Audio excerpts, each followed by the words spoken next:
Selamat pagi kelas 8 semuanya. Apa kabar? Ibu harapkan tetap dalam keadaan sehat. Tapi ada satu yang Ibu amati, bahwa semangat kamu yang sepertinya sudah mulai kendur. Kenapa saya katakan demikian?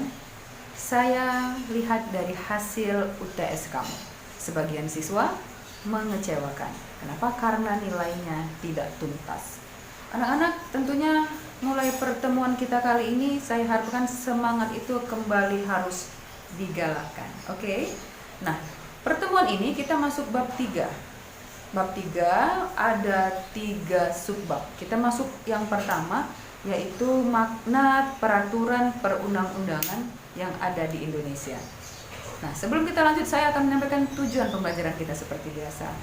Nah, setelah menyaksikan video pembelajaran nantinya, saya harapkan kamu mampu yang pertama memahami pengertian peraturan perundang-undangan nasional.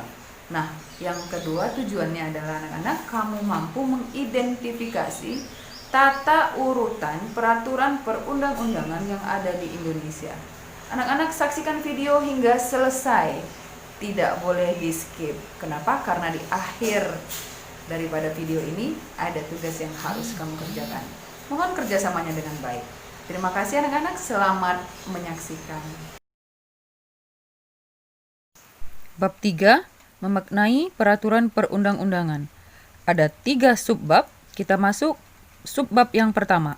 A. Makna tata urutan peraturan perundang-undangan di Indonesia.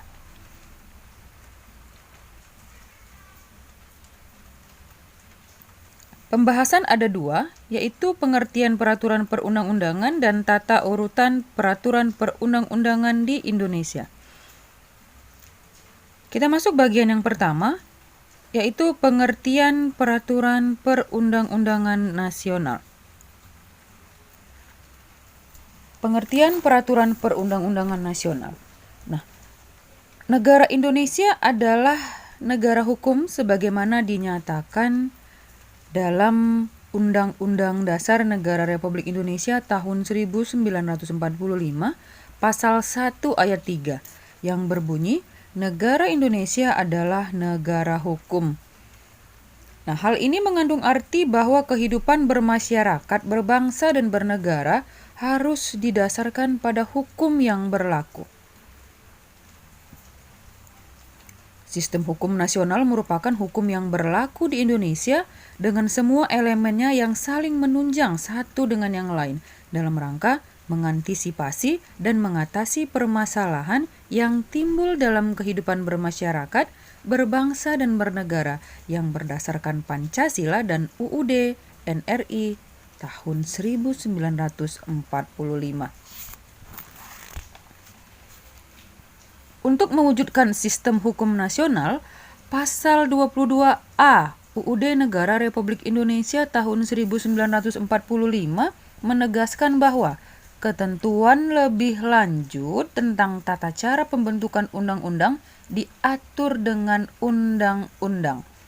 Nah, untuk menjabarkan ketentuan pasal 22A tersebut, anak-anak, ditetapkanlah Undang-Undang Nomor 12 Tahun 2011 tentang pembentukan peraturan perundang-undangan. Ya.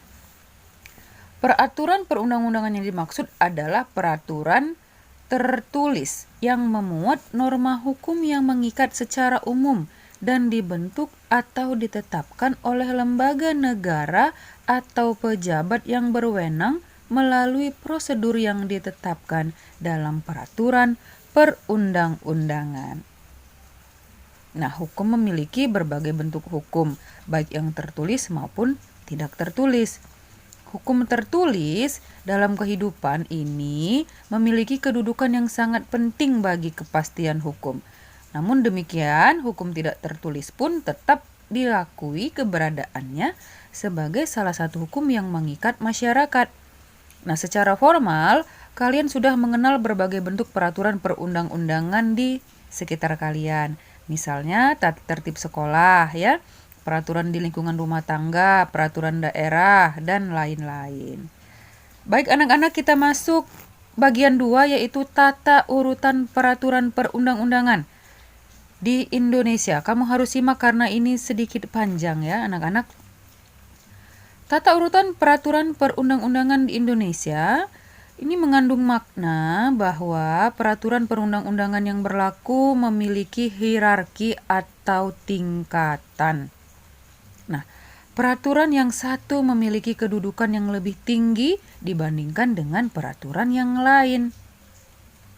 Jadi maksudnya, tata urutan peraturan perundang-undangan ini diberlakukan sesuai dengan prinsip-prinsip atau asas umum ya yang berlaku dalam hukum. Jadi ada prinsip-prinsip atau asas ya yang berlaku dalam hukum. Mari kita cari tahu ya. Yang pertama adalah dasar peraturan perundang-undangan selalu peraturan perundang-undangan. Ya, yang kedua hanya peraturan perundang-undangan tertentu saja yang dapat dijadikan landasan yuridis.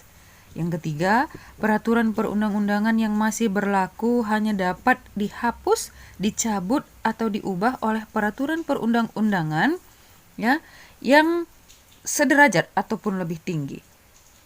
Yang berikutnya peraturan perundang-undangan yang baru mengesampingkan peraturan perundangan yang lama. Peraturan perundangan yang lebih tinggi mengesampingkan peraturan perundangan yang lebih rendah. Selanjutnya peraturan perundangan yang bersifat khusus mengesampingkan peraturan yang bersifat umum. Setiap jenis peraturan perundang-undangan memiliki materi yang berbeda. Baik, jenis dan hierarki peraturan perundang-undangan terdapat atau sesuai dengan pasal 7 Undang-Undang Nomor 12 Tahun 2011 terdiri atas Undang-Undang Dasar Negara Republik Indonesia tahun 1945, Ketetapan Majelis Permusyawaratan Rakyat disingkat MPR, kemudian undang-undang atau peraturan pemerintah pengganti undang-undang, ada yang keempat peraturan pemerintah atau PP, peraturan presiden Perpres, peraturan daerah provinsi atau Perda provinsi, dan yang terakhir peraturan daerah kabupaten ataupun kota.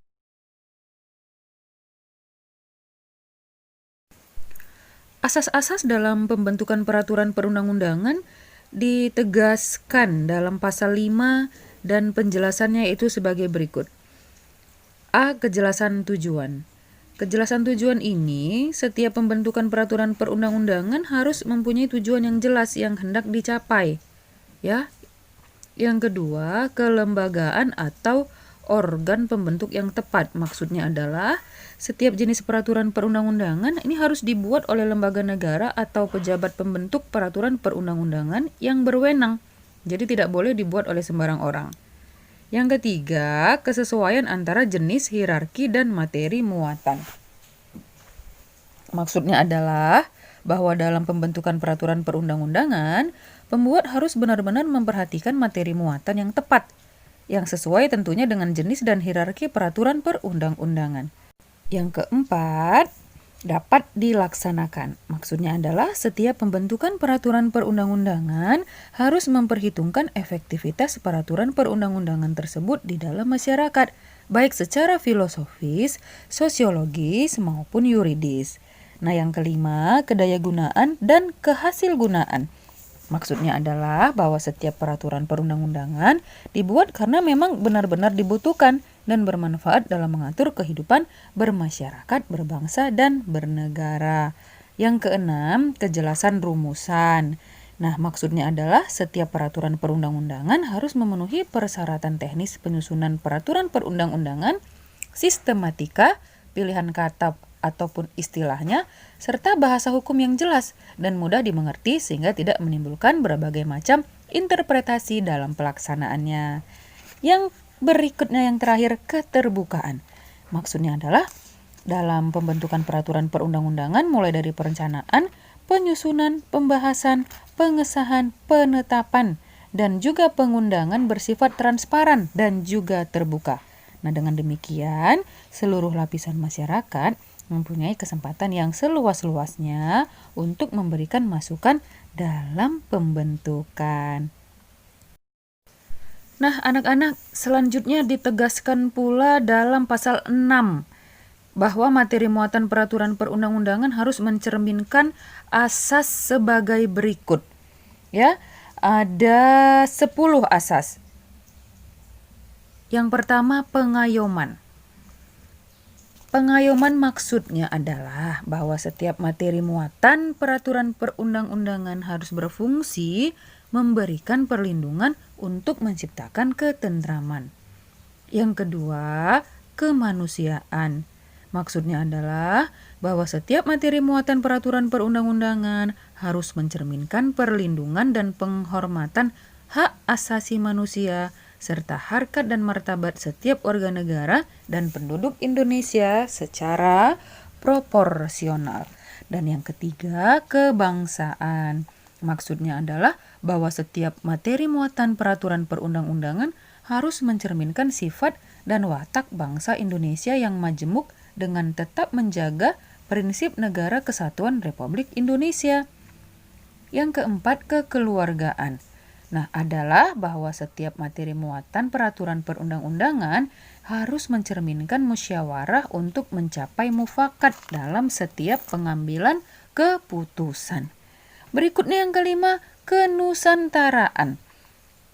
Maksudnya adalah bahwa setiap materi muatan peraturan perundang-undangan ini senantiasa memperhatikan kepentingan seluruh wilayah Indonesia dan materi muatan peraturan perundangan yang dibuat di daerah merupakan bagian dari sistem hukum nasional yang berdasarkan Pancasila dan Undang-Undang Dasar Negara Republik Indonesia tahun 1945.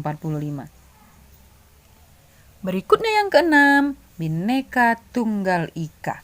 Nah, mengandung maksud bahwa materi muatan peraturan perundang-undangan harus memperhatikan keragaman penduduk, agama, suku, dan golongan, kondisi khusus daerah serta budaya dalam kehidupan bermasyarakat, berbangsa, dan bernegara.